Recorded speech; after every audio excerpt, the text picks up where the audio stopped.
Hello, everybody, and welcome back to Just Talking About Sports. I'm Ethan. I'm Matthew. And I'm Logan. And Matt, what are we doing today? Talking about sports, baby. Thank you. And welcome, Logan, to the channel. This is your first time showing on for Just Talking About Sports. And today we're going to be actually discussing the week 4 of the college basketball. That's why we had to get our man Logan on, because he knows as much college basketball as we do. So we thought might as well bring a third guy on to bring some more insight into our AP poll review and basically give some more insights to some other teams that he likes more than we do and has more knowledge of. So without further ado, we'll just start right at the number 1 spot for the AP poll. Top 4 are unchanged and unmoved because nothing major has really happened. Gonzaga still hasn't played since their cancellation of the big game 2 weeks ago, I think, or a week ago. We have Baylor sitting where they're at because they haven't played. But for Iowa and Michigan State, they have been playing, and they are both 6-0, repping the Big Ten. So they have been playing absolutely amazing, lights out. What can we say about it? I think I'll start off with Iowa to go a little bit more in depth on them, because we say it week in, week again. Iowa and Luka Garza is pretty much the GOAT of college basketball and the face of college basketball right now, and he's continuing to prove it, along with his other white 3-point shooting guys around him that they just complement Luka very, very well, and just basically make Iowa's game super easy, as they are unbelievable on the 3-point line. They scored above 100 points, I think 3 or 4 times this season. And it's just getting better and better watching this team. It is fun because it's either going to Luka down low, or it's going to be one of the guys in the back shooting a 3, and chances are they're going to make it. So this Iowa team is absolutely fun to watch. I love how you say a bunch of white guys helping Luka shoot 3s, and it sounds extremely familiar to a certain NBA team we all know and well. But yeah, I think Iowa, I said this last week, I think Iowa right now is probably the best team in the country with Luka Garza. They're so good. Yeah, I completely agree there. If they get a win against Gonzaga, I think this is a pretty obvious statement, but if they beat Zaga, they're the best team in college basketball for sure. Yeah, I mean, it's literally the game part 2, because we've already had our first game between Gonzaga and Baylor was the number 1 seed versus the number 2 seed get canceled 2 weeks ago, like I just mentioned. But we get a redemption game. So the game part 2, Iowa versus Gonzaga, and this could be arguably even better and a more higher scoring game, as Baylor's a little bit more defensively specialized, where Iowa and Gonzaga are just shooting. It's going to be full offensive. We could be seeing 100 to 100 point game. Maybe we'll see, but there's a good chance, and I just cannot wait for this weekend. Knocking on wood to make sure that you didn't jinx anything. But yeah, with everything going on with COVID, anything's possible. I do kind of feel bad for Baylor because no matter what happens in this game, they're going to be the number 2. There's nothing they can do to change that. But Iowa Gonzaga, incredible game coming up. Let's just hope COVID decides to stay away for a little while, just goes away. All right. I actually messed up too. I said Kansas has not moved either. They've been the top 5 spots, haven't moved anywhere. So Kansas is stuck there. Houston, we talked a little bit about them.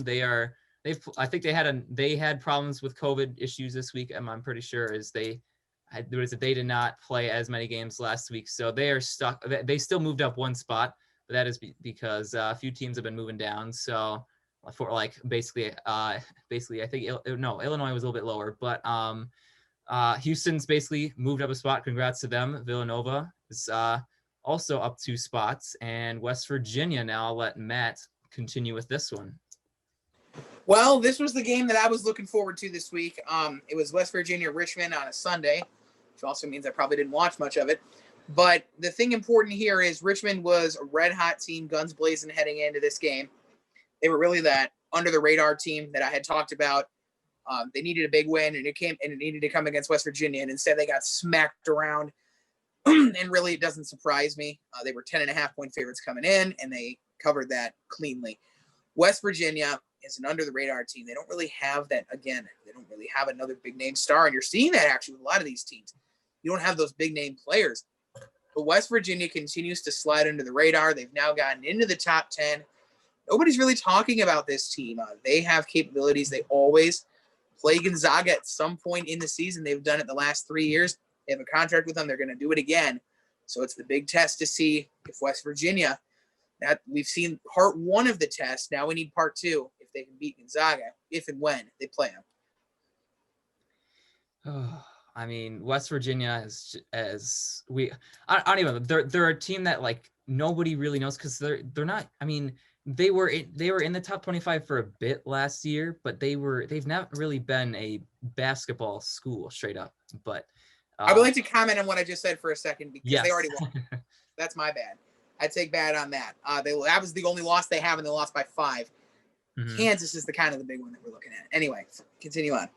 Yes, but West Virginia, they're gonna continue to slide under the radar.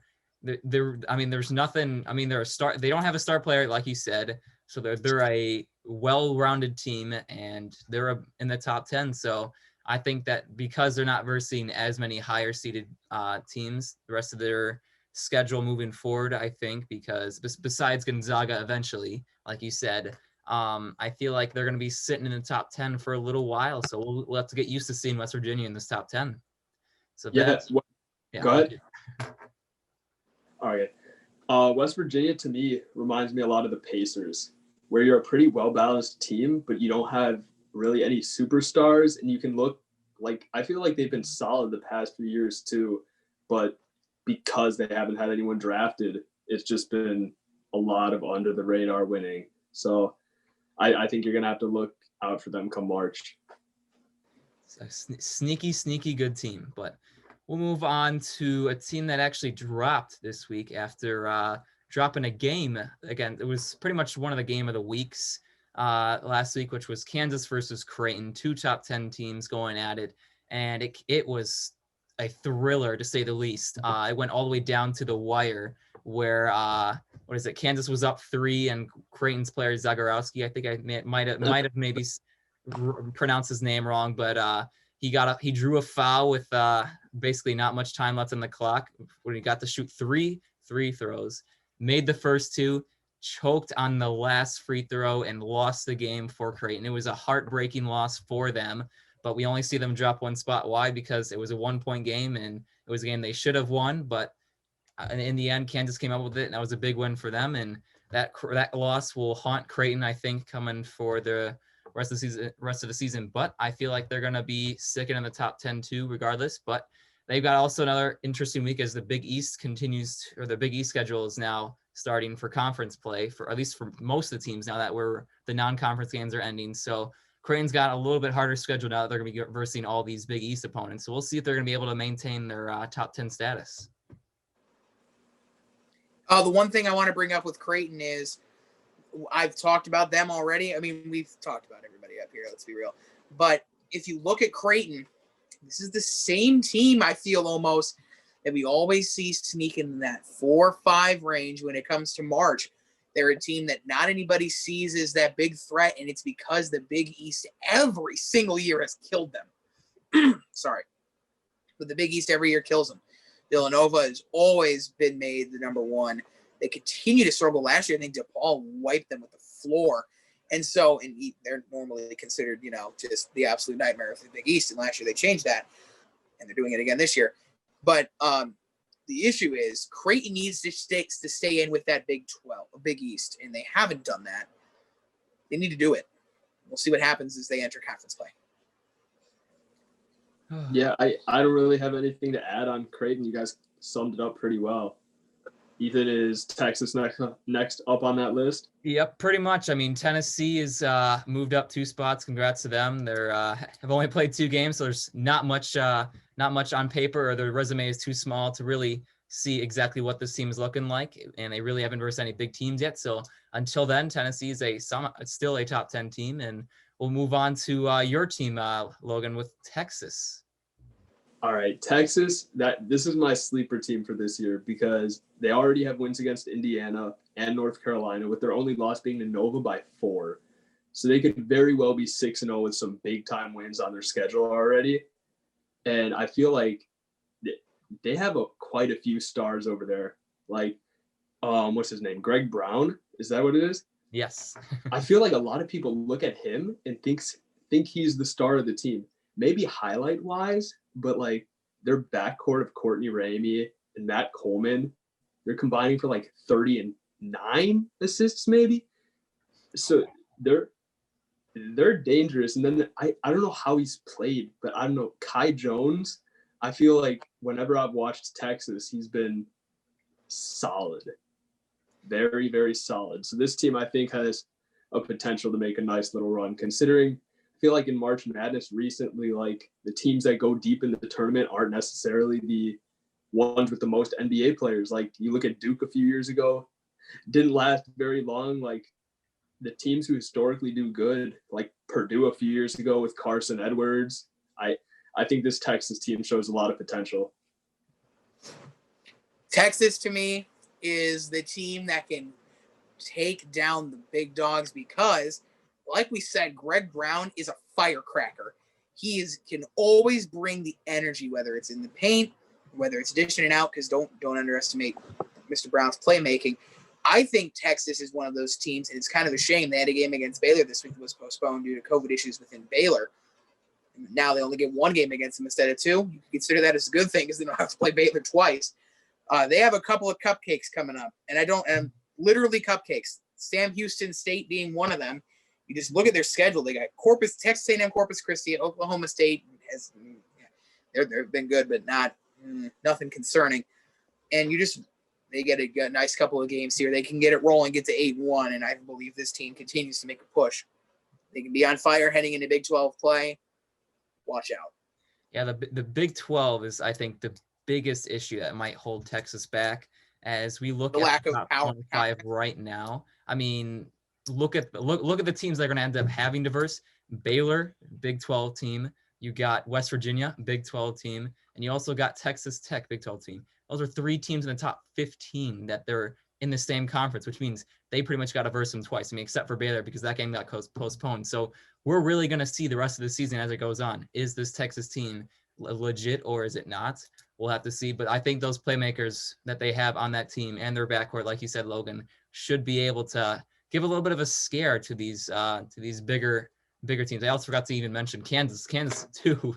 They are also in the Big 12. So they got a lot of big time opponents coming up. So this Big 12 is going to be wide open for any of these teams, I think, this season. That's why it's going to be very, very fun to keep an eye on this Big 12 conference going forward. And I'm going to say one final word, and this is literally the Creighton of Big 12. They have always been there, but not at the top of the discussion in the Big 12. They have a lack of power in that conference, and they always have.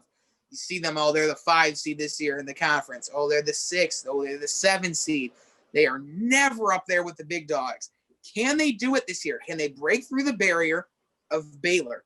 Can they break through the barrier of Kansas? Can they break through the barrier of West Virginia? And don't forget, there's a couple of teams sitting below them, too, that have a very real chance of making moves. This is a big problem for them. Can Texas emerge as a big threat in the Big 12? Yeah, I think the Big 10 is probably going to send the most teams to the tournament come March, but the Big 12 is going to go the deepest. They're top heavy, but loaded. Absolutely. I just cannot wait to watch this team. And I enjoy watching Texas. Why? Because they're a highlight team, and we were missing one we had Dayton last year. Texas could fill that void for this year with all those highlights that we continue to come out of or see out of Greg Brown. So we'll keep the thing rolling as we see that Wisconsin, after dropping that game to Marquette, is only moved up one spot. Why? Because the Illini choked this game, which I'll continue going with Matt on the team that they ended up losing to, which was Mizzou at number 16, up 10 spots, the biggest move up in the top 25 so far. So what happened to the Illini and what is this Mizzou team? Because we haven't really talked about them at all this season. No, we have not. First of all, shout out to Loyola. They'll be playing Wisconsin. Missouri, to me, is one of those teams that will be at number 16 because, you beat a top 10 team and you were already unbeaten. Here you go. It's kind of what we saw with Michigan last year. Are they really number 16? I don't think so. You look at their leading scorer, Mark Smith, only averaging 15 points a game. Is that good? Yes. When you're averaging only 15 points a game, really? When you look at the team overall, they're near dead last in the SEC in average points per game. Rebounds per game, they're nearing the bottom. Jeremiah Tillman is their leader, rebounds 7.4, but once again, a team that struggles to get boards. This is where the team also struggles, is assists as well. When you're not scoring the points, you're not getting the dimes. Xavier Pinson, who has been a big-time breakout candidate for Missouri, only averaging 4 assists, and that's the leader on the team. And this is a huge problem for Missouri, is they got a good record. They're not playing like it. And I have to say this. When you get a flagrant one for lightly tapping somebody on the face, this is a problem. Did Missouri deserve to win this game? I believe so. But does it come with an asterisk alongside it? You better believe it does. Missouri, their next game is against Prairie View A&M. My thoughts and prayers are with everybody over there. But, yep, we got the laughs. That was the goal. But I do not believe in Missouri at all. I know Luke is going to give me crap for it. I do not believe in Missouri at all. I'm happy for them. They deserve to be where they are right now, but you're going to see very soon it won't last. Oh, Mizzou. Oh, Mizzou. You got anything to add on Mizzou, Logan? No, Matt got it covered. He kind of came out of nowhere. No one really knows much about him. They're winning games. Yeah, and I agree with that. But when your leading scorer is only averaging 15, when your leader in assists only has 4, when the team is dead last in rebounds per game in the SEC, you do not play like a top 25 team. And I've been somebody who advocates for, if you're unbeaten, get in the top 25, deserve that recognition. But there comes a time where you look at the record, and that can't be all you look at. You got to look at the stats. You got to look at the way that the team's playing. It's an eye test kind of sport. They have not passed the eye test.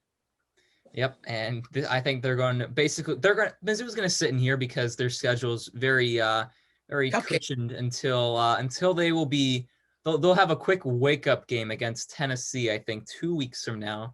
So until then, Mizzou, enjoy being in the top 25 because it's not going to last very long if they continue playing with the way that they're playing on paper and the way that they're doing so far. So we'll continue moving down the line as we got Virginia. We got Matt's San Diego State still undefeated and up 6 spots.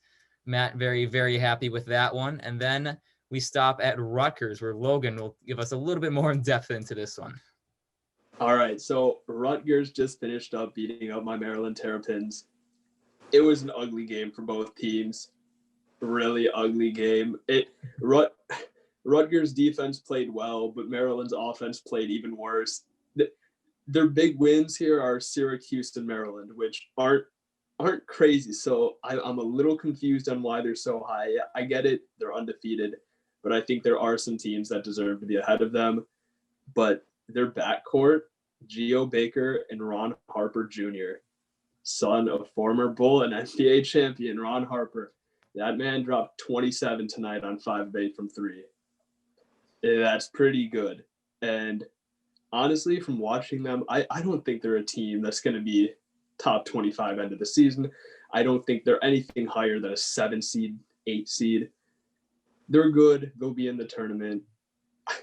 I just don't think they're anything special. They don't have the dynamic players that are going to do anything in the tournament. I politely and respectfully disagree. I think that Rutgers, we saw it last year, they've only built on the talent. They finished last year before the pandemic nearing the bottom of the top 25, but they had earned their spot, only 6 losses the entire year.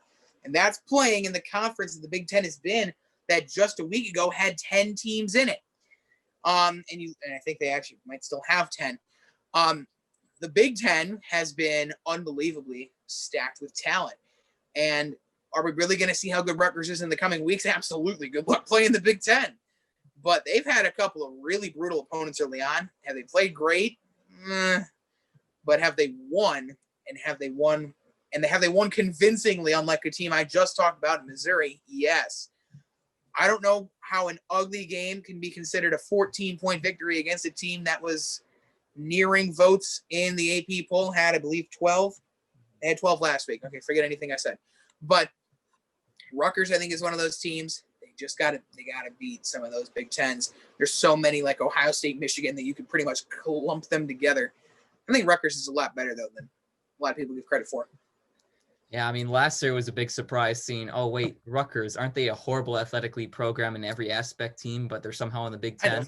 Well, guess what? They surprised everybody with Geo Baker, and now they got Ron Harper Jr. So between those two guys, they're going to just have to carry this team. And last year they were going to be given, I think, a 4 or what is it, a 6 or 5 or 5 or 6 seed, I think, was about where were they going to get. And I think that's pretty much if they, I think that's where they're looking like they're going to be headed. They're going to be in the upper hand of the March Madness scene. They're going to be favored in whatever game they play. It's just that I feel like Rutgers is going to have a little bit rougher time, as this Big Ten has, I think, a lot more talent than they have had in recent years with Iowa, Michigan State, Illinois, Wisconsin. Ohio State is also in here. And then the last one we'll get to later on. But I think that Rutgers is they're one of many, and they're 100%, unless they just decide to just shit the bed. I feel like Rutgers has a clear way for the March Madness, and I feel like we'll really get to see if they are a continuous top 10 or top 25 team this season, as we'll be versing Illinois on Sunday. But until then, I think Rutgers is going to be a top 25 team, and we're going to be continuing to talk about them probably next week. So that ends, I think, our more in-depth ones, but I'll just finish this out going through these last few teams with pretty much the bigger ones, with Duke dropping 11 spots. 11, unless Matt, you want to quickly add something here? I am. And I said it before we began filming. Duke has no place being here. And they're 2-2. They've struggled. And yes, they've lost 2 teams that, albeit, are very, very good. But come on. You gave up on the rest of your non-conference schedule because of COVID concerns. You signed up for the season, Coach K. And that's my problem, is you can't just bail out halfway through your non-conference schedule and say, oh, yeah, we're losing games, so we're not going to play anymore. I totally understand that we're in the middle of a pandemic, and it is very dangerous. But you signed up to play the season. You already knew. You were fully agreeing upon everything that you had done, and now you're starting to lose games, and you're afraid that it's going to tarnish your reputation, so you pull out of the rest of your non-conference schedule. To me, that bothers me. Like, you signed up for it. You got to play it. That's not the reason why they should be out of the top 25. They just aren't. They're not winning, so they don't deserve to be there. That's really it. It's pretty simple. Yeah, they're lucky to even be in it, especially after that game where they just got obliterated. So, Agreed. And then, I mean, anything else anybody wants to add before I keep moving? Duke. Here's my take on it: is if the name and logo was not attached to that team, they would not be top 25, and they would not be close. Yes, agreed. But they are Duke. So they will not fall out of the top 25. We could legitimately, Kentucky and Duke should not be in the top 25 right now. Take that in. We're saying that. Oh, Kentucky is just a joke. Not even both of them aren't in the top 10. Neither of them are top 25 teams. Nope. Which is just wild. Who would have thought? It's 2020. It's 2020. What else could we say? Yep. Well, I'm going to tell you right now, last word here. Duke better beat Notre Dame on Wednesday. You pulled out of it. You pulled out of a non-conference schedule. If you lose to Notre Dame, just hanging up for the season. Notre Dame already did it to you. Yeah, Kentucky already just pretty much blew their season into smithereens. Don't let it be the same thing here. You cannot lose to this team. Notre Dame just comes out and beats Kentucky and Duke back to back like nothing. Oh my God. And well, here's the problem with that. Is if Notre Dame's going to be 3-2 and in the top 25. We're going to be like, oh Lord. That's just how it's going to work too, because that's just how Duke works, and we'll get a Duke versus Kentucky tank bowl sometime down the road. That doesn't sound realistic at all, but okay. But it might happen because it's 2020. So this is also. Yeah, we'll finish up just because we're going pretty lengthy towards the end. North Carolina, they end up losing very badly to that Iowa team, so they dropped 6 spots. Louisville and Clemson, welcome to the top 25. Louisville was there last week, but they were number 25 spot. But that number 25 spot. This is bullshit. We were all waiting for this. This is bullshit. Why? By 2 votes. 2 votes away. Michigan is above Richmond right now. Michigan is back in the top 25. Why?